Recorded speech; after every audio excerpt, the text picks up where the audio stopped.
और कोरोना के कहर के बीच आपको इस वक्त एक बड़ी खबर बताते हैं। करनाल में 3 युवकों ने खुदकुशी कर ली है। सुसाइड की वजह अभी फिलहाल साफ नहीं हो पाई है, लेकिन मरने वालों में एक स्कूली छात्र भी शामिल है। करनाल के कैमला गांव के रहने वाले थे तीनों के तीनों। दूसरे पहलुओं पर भी जांच कर रही है पुलिस। फिलहाल जांच शुरू कर दी है। सुसाइड की ये खबर है, बड़ी खबर करनाल से आपको बता रहे हैं, जहां पर 3 युवकों ने आत्महत्या की है। सुसाइड की वजह अभी फिलहाल साफ नहीं हो पाई है। मरने वालों में एक स्कूली छात्र भी बताया जा रहा है। करनाल के कैमला गांव की एक घटना है, जहां पर पूरा गांव इस पूरी घटना के बाद सहम गया है, जहां पर 3 युवकों ने खुदकुशी की है, जिसमें मरने वालों में एक छात्र भी शामिल है। पुलिस को इस बात की जानकारी लगी तो तफ्तीश शुरू कर दी गई है। हर पहलू से इस पूरे मामले की जांच की जा रही है। आखिर क्यों एक साथ 3 लोगों ने खुदकुशी कर ली, जिसमें एक स्कूली छात्र भी शामिल है।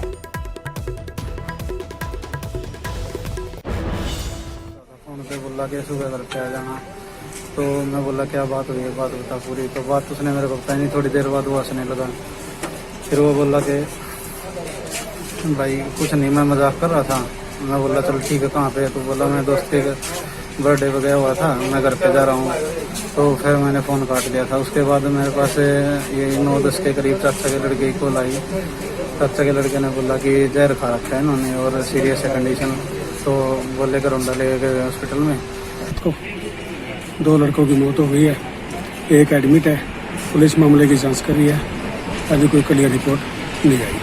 तो क्या कोई जानकारी वगैरह मिली थी कि जहर क्यों वगैरह खाया? नहीं अभी। और इस खबर पर ज्यादा जानकारी के लिए हमारे संवाददाता हिमांशु नारंग हमारे साथ फोन लाइन से जुड़ गए। हिमांशु, आपसे यह जानना चाहूंगी कि आखिर क्या वजह रही कि 3 युवकों ने एक साथ सुसाइड कर लिया? जी बिल्कुल कुसुम, काफी चौंकाने वाली घटना है कि 3 युवक जहर खा लेते हैं, जिनमें एक स्कूली छात्र बताया जा रहा है, कॉलेज का छात्र बताया जा रहा है और एक पेंटर था, पेंटिंग का काम किया करता था। फिलहाल पुलिस पूरे मामले की जांच कर रही है, लेकिन जहर खुद से खाया तीनों ने आपस में बैठकर या किसी ने खिलाया, कोई जबरदस्ती बात हुई है, तो ये इन पहलुओं पर पुलिस जांच करेगी। 2 युवकों ने मौके पर ही दम तोड़ दिया था। घरोंडा के पास एक कैमला गांव पड़ता है, वहां की ये घटना है और एक युवक का इलाज चल रहा है कल्पना चावला मेडिकल अस्पताल में। तो समझने वाली बात यह है कि जब तक पुलिस पूरे बयान दर्ज नहीं कर लेती है परिवार के लोगों के, उस युवक के जिसकी हालत फिलहाल गंभीर बताई जा रही है, इस विषय पर ज्यादा कुछ बोलती हुई नजर नहीं आ रही है पुलिस। लेकिन पूरा गांव और वो परिवार मातम के माहौल में है, क्योंकि उन्हीं के परिवार के 2 युवकों की मौत हो जाती है और आपस में पारिवारिक संबंध भी बताए जा रहे हैं। तो समझने वाली बात है कि इतनी कम उम्र में वो लोग सुसाइड क्यों कर रहे हैं। क्या आपस में कोई उनकी पुरानी रंजिश थी या कोई पुरानी बात हुई थी जिसके चलते उन्होंने ये कदम उठाया? इन तमाम पहलुओं पर पुलिस अभी जांच करेगी। जी, इस तमाम जानकारी के लिए आपका शुक्रिया। तो तमाम पहलुओं पर पुलिस जांच कर रही है कि आखिर ये हत्या है या आत्महत्या, इस पूरे पहलू पर पुलिस जांच कर रही है और जांच के बाद ही तस्वीर साफ हो पाएगी।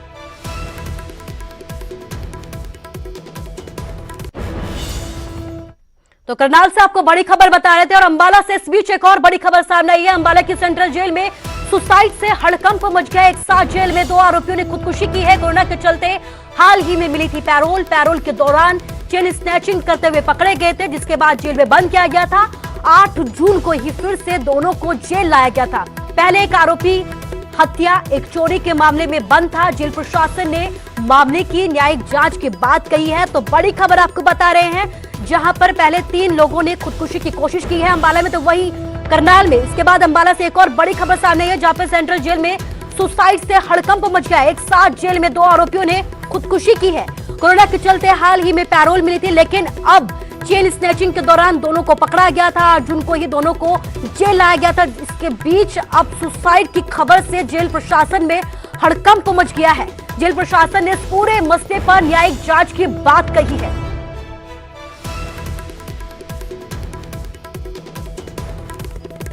ने 2 अंदर जो हमने इसमें स्नैचिंग के केस में पकड़े हुए थे आरोपी, जो जेल में बंद हैं, जुडिशियल में सेंट्रल जेल के अंदर हैं। तो उन्होंने सुबह 8 बजे के करीब उन्होंने वो सेल खोल के देखी होगी, तो उन्होंने 2 बंदे फांसी पर लटके हुए पाए गए थे और जिसके संबंध में और खबर हिमाचल से। हिमाचल के नेता प्रतिपक्ष मुकेश अग्निहोत्री कोरोना पॉजिटिव पाए गए हैं।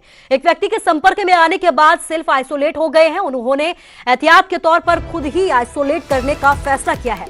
हालांकि वे पूरी तरह से स्वस्थ हैं। जानकारी के मुताबिक पंजाब पुलिस में कार्यरत एक जवान के पिता की मौत के बाद करीब 5 दिन पहले ही मुकेश अग्निहोत्री उनके घर हरोली क्षेत्र में दुल्हड़ हीरानगर में सांत्वना देने के लिए पहुंचे थे। इस दौरान उनकी इस युवक के साथ मुलाकात भी हुई थी। हालांकि उस समय युवक का कोरोना टेस्ट नहीं हुआ था। इस दौरान वहां पर युवक के कुछ रिश्तेदार भी मौजूद थे। पिछले कल ही पुलिस कर्मचारी का पंजाब में कोविड टेस्ट हुआ था, जिसके बाद पॉजिटिव पाया गया। ये सूचना मिलने के बाद मुकेश अग्निहोत्री ने खुद को सेल्फ आइसोलेट करने का फैसला किया है। काबिले गौर है कि सोमवार को ही मुकेश अग्निहोत्री क्षेत्र में कई लोगों से मुलाकात भी करने पहुंचे थे। इस दौरान उन्होंने ऊना में पत्रकार वार्ता भी की थी, जिसमें ऊना के कई पत्रकार शामिल हुए थे। इसके साथ ही क्षेत्र से कांग्रेस के नेता भी उनके साथ मौजूद थे। उनके होम आइसोलेट होने के बाद दुल्हड़ हीरानगर क्षेत्र के कई लोग भी आइसोलेट कर दिए गए हैं। मुकेश अग्निहोत्री जी उनके घर गए थे। उनके फादर की डेथ हुई तो वहाँ सांत्वना देने गए थे। तो उनको भी हमने यही एडवाइस किया कि होम क्वारंटाइन हो जाए और उनका परसों टेस्ट किया जाए।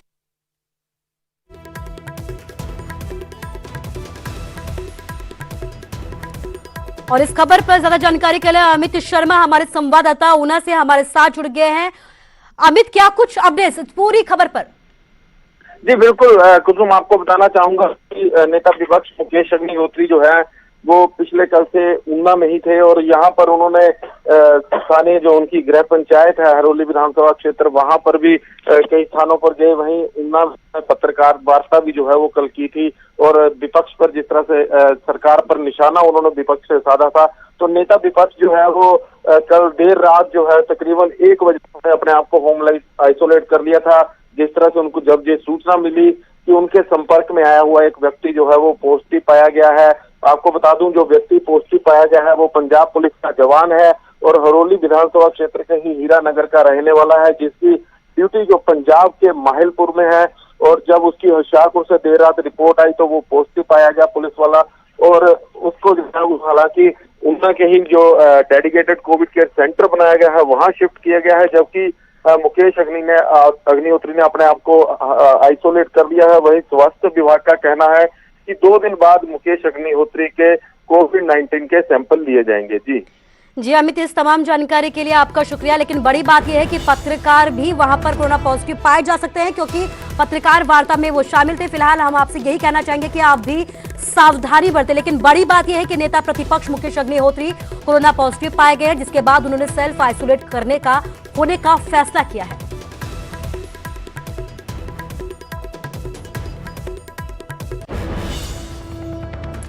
और हरियाणा में कोरोना काल के बीच बड़ौदा विधानसभा उपचुनाव को लेकर सरगर्मी तेज हो गई है।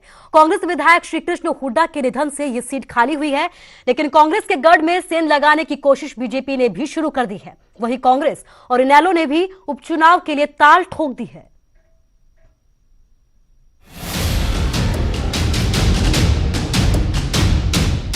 जंग कोरोना से है। हरियाणा में तो कोरोना पूरी तरह बेकाबू है। इसके बावजूद सियासी गलियारों में आजकल बड़ौदा विधानसभा उपचुनाव की गर्माहट है। पूर्व सीएम और इनेलो सुप्रीमो ओपी चौटाला ने तो सीधे मुख्यमंत्री मनोहर लाल को ही चुनाव लड़ने की चुनौती दे डाली। मुख्यमंत्री को स्वयं इस बात को साबित करने के लिए इससे ज़्यादा अच्छा अवसर नहीं मिलेगा। बड़ौदा का उपचुनाव होगा और स्वयं मुख्यमंत्री बड़ौदा का उपचुनाव लड़ करके देख लें। अगर मुख्यमंत्री जी बड़ौदा से चुनाव इस बिना पे लड़ें कि मेरी पार्टी का कोई मुकाबला करने वाला नहीं है, तो मैं उनको चैलेंज को स्वीकार करता हूं। ओपी चौटाला बेशक सरकार को आईना दिखाने की कोशिश करें, लेकिन इनेलो का अब वो वर्चस्व नहीं। वैसे पिछले विधानसभा चुनाव में बीजेपी ने बड़ौदा से दिग्गज पहलवान योगेश्वर दत्त को मैदान में उतारा था, लेकिन कांग्रेस के श्रीकृष्ण हुड्डा ने उन्हें दंगल में चित कर दिया। श्रीकृष्ण हुड्डा को जहां 42,566 मत मिले, वहीं योगेश्वर दत्त को 37,726 वोट मिले थे और बीजेपी प्रत्याशी की हार का अंतर 4,840 वोट का था।